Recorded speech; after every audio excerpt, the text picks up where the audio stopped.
নমস্কার বন্ধুরা, আজকে একটা অনুপাতেরই অঙ্ক আছে, কিন্তু একটু অন্য ধরনের অঙ্ক। এখানে বলা আছে একটি বিড়াল 5 লাফ যেতে যে সময় লাগে একটি কুকুরের 4 লাফ যেতে সেই একই সময় লাগে, কিন্তু কুকুর 3 লাফে যতটা যায় বিড়াল 4 লাফে সমান হলে বিড়াল আর কুকুরের বেগের অনুপাত বের করতে বলেছে। এখানে 4টে অপশান আছে, কোনটি হয় করে দেখব।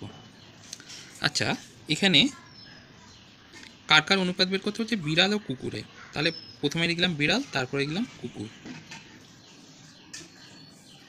এখানে অঙ্কটার মধ্যে বলেছে বিড়ালের 5 লাফ যেতে যে সময় লাগে কুকুরের 4 লাফ যেতে সেই একই সময় লাগে। আবার বলছে কুকুরের 3 লাফ বিড়ালের 4 লাফের সমান। তাহলে দুজনের গতিবেগ বের করতে হবে। এখানে এই ধরনের অঙ্ক যদি দেয় তাহলে প্রথমে আমরা এইভাবে আগে সাজিয়ে নেব।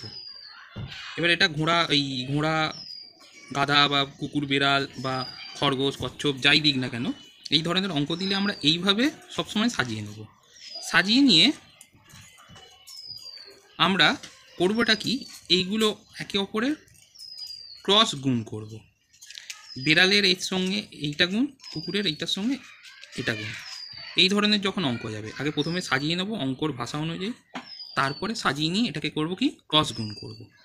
তাহলে বিড়ালের কত বেরোচ্ছে? 15, কুকুরের কত বেরোচ্ছে? 16। তাহলে দুজনের বেগের অনুপাত কত বেরোচ্ছে? 15:16। তাহলে অপশান বি হবে সঠিক উত্তর।